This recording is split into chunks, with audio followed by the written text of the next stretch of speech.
I don't think that we can ever have peace with my family unless the truth is out there. There's a lot that I can forgive, but there needs to be conversations and then in order for reconciliation, and part of that has to be accountability.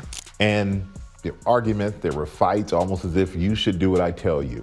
Prince Harry is making headlines again, but not for anything noble or royal. This time the buzz around him is far from flattering. According to insiders and low-key reports from behind the scenes, something seriously alarming happened at his Montecito home in California. But what people don't know is the efforts that I've gone to resolve this. While the official word from the palace remains silent, the details have shocked the world. Rumor has it that Harry was found unconscious at his home, not because of a fainting spell, but allegedly due to heavy D use. And if that wasn't bad enough, Meghan Markle reportedly wasn't even there when it happened. Sources claim she left the scene to attend a private party at an exclusive members-only club while her husband was being rushed to the hospital. Just let that sink in. Now here's where things get even more intense. It was Harry's longtime bodyguard, David Langdown, who reportedly found him. And this isn't just any bodyguard. Langdown is a highly respected former Scotland Yard officer who's been protecting Harry for decades. He even received a medal from the late Queen. His job is literally to keep Harry safe. And this time, he might have saved his life. Of course, this isn't the first time Prince Harry's name has been linked to D rumors. His past with substances has been quietly discussed for years. From marijuana to magic mushrooms, even sea powder, there have always been whispers. But this situation feels far more serious. This wasn't some wild Vegas night or blurry party memory. This was an emergency. Reports claim Harry was completely unresponsive and had to be taken to the hospital, where he stayed under care for hours before stabilizing. And as for Meghan, instead of staying by his side, she allegedly left almost immediately, possibly to create an alibi. That said, she was seen that same night laughing and socializing at an exclusive club, acting like nothing happened. But this whole thing isn't just about one bad night. It points to something deeper and more concerning. Even if a portion of these claims are true, it suggests that Harry's been struggling for years and no one in power has stepped in to help him. Even royal biographers like Penny Junor, who has spent decades studying the monarchy, has hinted that Harry's issues with D's began long before Meghan came into the picture.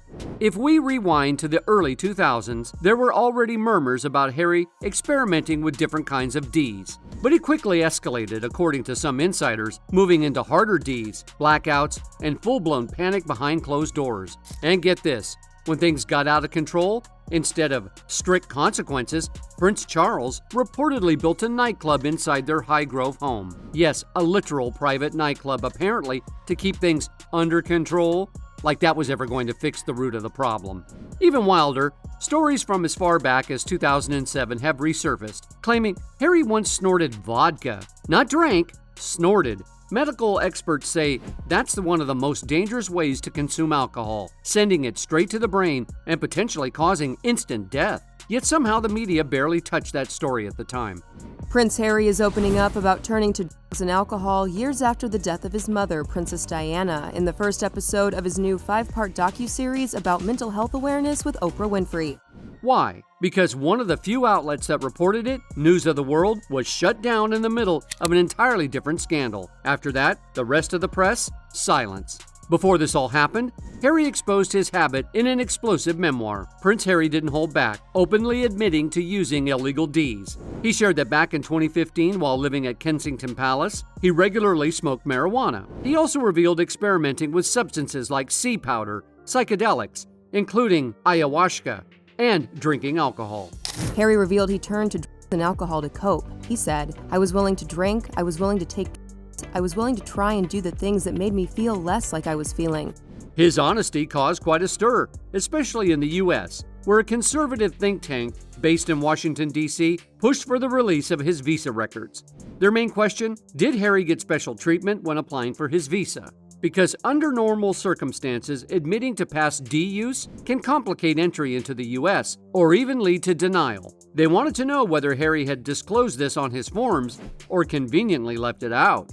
When the issue gained traction, some documents were released, but they were also heavily redacted for privacy and national security reasons, and that left the group with more questions than answers. At the time, the Heritage Foundation, The group behind the lawsuit said the Duke of Sussex did so despite the fact that it is widely known that such admissions can have adverse immigration consequences for non-citizens, and despite employing preeminent legal advisors on both sides of the Atlantic. Just 2 months after Prince Harry dropped his tell-all memoir, he faced fresh criticism, this time from a grieving mother, Fiona Spargo Mabs, OBE, a de-education advocate whose teenage son tragically died from an MDMA overdose. She called out the Duke of Sussex for publicly claiming that using illegal substances had helped improve his mental health. She warned that Harry's remarks could send a dangerous message to young people, especially those struggling with similar issues. Do you think that Harry is saying something perfectly normal, as do seem to creep more and more into our world, or has he said something a little bit foolish? I think that what he's saying isn't normal. I think it's becoming increasingly more of a mainstream view, but it's still not most people don't think of turning to drugs and alcohol to help them cope with their... The backlash grew stronger after Harry repeated those views in a live interview with a trauma expert, Dr. Gabor Mate, author of The Myth of Normal, Trauma, Illness, and Healing in a Toxic Culture. During the clip, he said, "Sea powder didn't do anything for me. It was more of a social thing and gave me a sense of belonging for sure. I think it probably also made me feel different to the way I was feeling, which was kind of the point. Marijuana is different. That actually really did help me." Fiona's son Daniel passed away in 2014 after an accidental overdose of ecstasy while out with friends, and she slammed Prince Harry's comments. She told ITV News, "Given this context, Prince Harry's comments about using Ds as a way of dealing with past trauma could easily be misconstrued as being true across the board." Problems, there are other sources of support, and particularly for young people, that's where it became a concern. Now that Prince Harry is under fire, many believe his old habits never really went away, and that Meghan has known about them all along. Instead of helping him overcome his substance use, she allegedly did nothing to support his recovery. According to Harry, matters worsened when it came time to embark on his royal duties. He told Winfrey, "I was in fight-or-flight mode, panic attacks, severe anxiety, so 28 to probably 32 was a nightmare time in my life."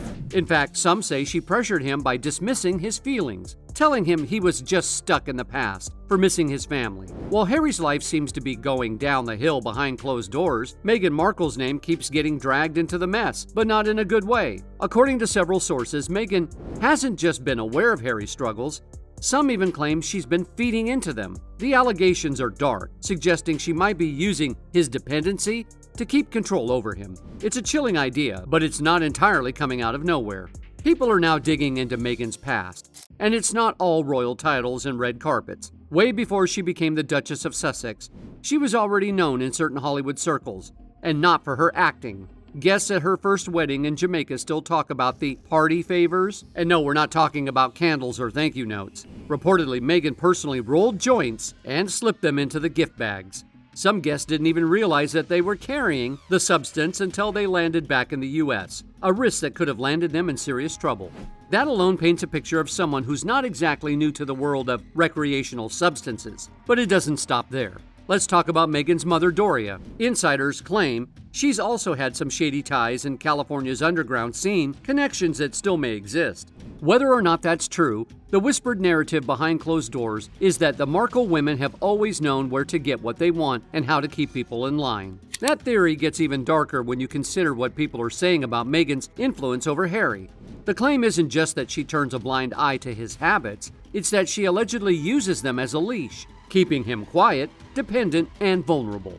But this situation isn't just about Meghan. The real shock is how many people around Harry have known something was wrong and stayed quiet. From palace insiders to seasoned royal reporters, everyone seems to have a story about Harry acting out, raging, breaking down, or going on D-fueled rants. But each time something was about to go public, the story would mysteriously vanish. The palace would step in, drop a feel-good photo op or charity event into the headlines, and just like that, the issue was buried. There's even an old report buried deep in the tabloids about Harry allegedly inhaling an entire canister of laughing gas during a hospital visit. Not the kind meant for fun, but the kind used by doctors, which is strictly controlled. So how did he get it? And why didn't the media chase that story? Maybe because the people who know the answers also know the cost of exposing them. Then there's Harry's military service. On the surface, it seemed like a turning point, but according to some insiders, it wasn't as clean as it looked. Whispers suggested that D tests during his time in the Army were skipped or even faked.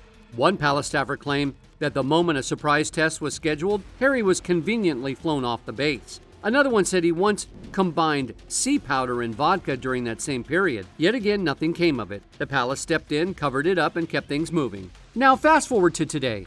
And what are we looking at? A man who seems to be falling deeper into addiction, while the people around him either stay silent or play dumb. Meghan's reportedly creating alibis. The palace is watching but not speaking. And the press? Mostly quiet, unless there's fluff to report. But through it all, one person has never left his side. David Langdown. From the wild Vegas days to the current Montecito disaster, Langdown has seen it all. And this time he was the one who called for help, likely saving Harry's life. But even with Langdown stepping in, the damage might already be done, because this doesn't look like a one-time slip-up.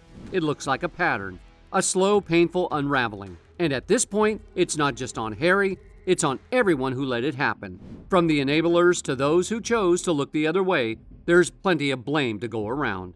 Many people believe that there's a reason the royal palace panics when one of their own goes off script. It's not just about headlines, it's about legacy. Prince Harry isn't just another royal who made a few questionable choices. He's someone who was born into a world of privilege, protected from real consequences for most of his life. But now, according to insider reports, things have taken a much darker turn, and even the palace can't pretend it's business as usual.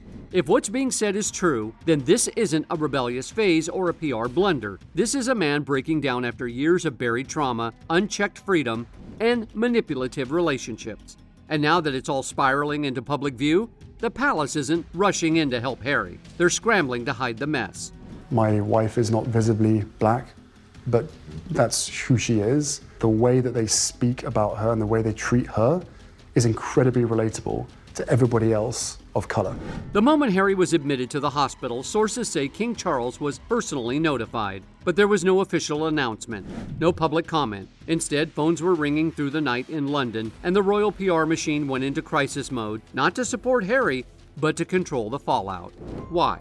Because if this story goes out in full, it doesn't just damage Harry. It risks blowing apart the polished image the royal family has spent years carefully crafting.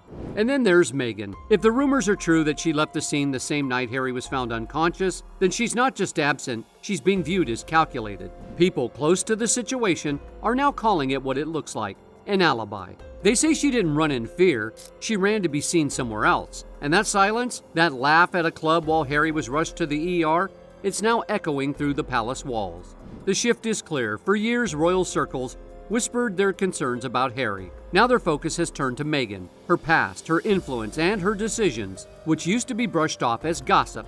And now, they're being taken seriously. Senior officials are reportedly re-examining everything from the last 5 years, trying to trace the pattern. Critics are questioning, did Meghan isolate Harry from his family on purpose? Did she encourage the very habits that now threaten his health? Was she actively creating a world around him that made him dependent and easier to control? There was no compromise with the family. No, there was no compromise, which was really sad because I still to this day believe that this was entirely possible. And then there's Doria, Meghan's mother. Quiet, low profile, rarely seen, but some insiders suggest her role may be much bigger than we think. There's even speculation that she may have helped Meghan maintain access to certain connections.